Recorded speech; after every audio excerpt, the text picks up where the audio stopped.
Every empire swears that its money is safe and flawless. Every government says that its promises will last. And every generation lives with the comfort of believing those promises. Then one day history repeats itself. From Rome to France, from the Confederacy to modern Lebanon, millions of people woke up to the same morning. The money was still in the bank. Salaries had been deposited. The paper was still there, but something was missing. There was no value, no future, no trust. That morning people realized they were standing beneath the systems they once believed were perfect, and those systems were collapsing on top of them. That's why this must be said clearly. Collapse is not an exception. Collapse is the natural state of systems. The real question is not will financial systems collapse, because at some point all of them do. The real question is, when that day comes, what are you holding on to?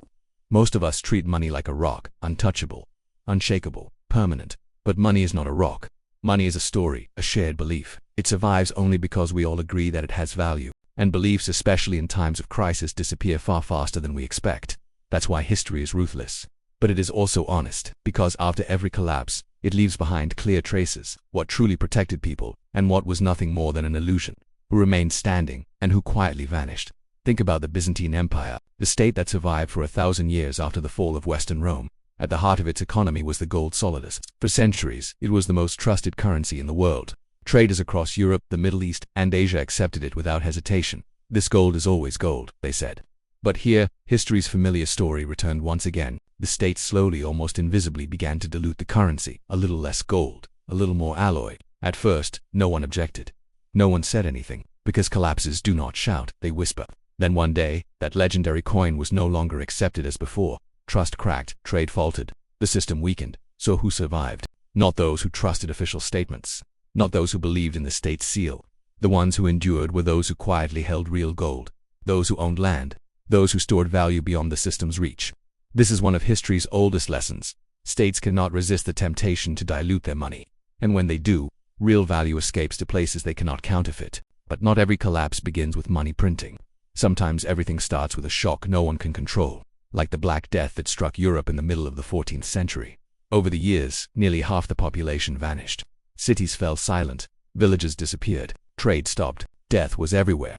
And yet, strangely, life did not end completely. The balance shifted, people became scarce. Labor gained value, survivors could demand higher wages.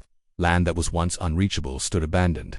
For those with liquidity, the world became a completely different place. When we look at the post-pandemic world today, this story feels uncomfortably familiar. We saw the same thing during COVID-19. Money was printed, asset prices rose. Those with liquidity bought, those without watched. Pandemics always redistribute wealth. This is nothing new, we just like to forget it. In Florence there were giant banks, everyone trusted them. They can't fail, people said. Then a king refused to repay his debt. One stone shifted and everything collapsed. That day, people learned something brutal. Being big does not mean being safe. Institutions exist not to protect you but to save themselves. During the American Civil War, money was printed and value evaporated. During the French Revolution, people couldn't buy bread with cash. In the Asian financial crisis, middle classes vanished overnight. In Lebanon, banks locked their doors. The common thread was always the same. Those who trusted the most were the most vulnerable. But this is not a horror story, this is a warning.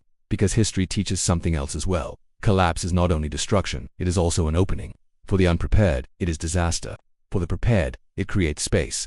After the Black Death, peasants became landowners. After 2008, those with cash bought homes. And most importantly, wealth is not only what you own, it is what you can do. Even in crises, people still eat. Things still need fixing. Someone is always needed. Those who can produce value never disappear completely in any era.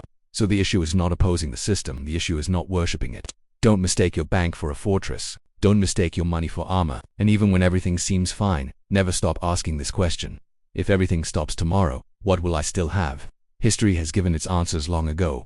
The real question is whether we are ready to hear them. If this narrative stirred something inside you, you're in the right place.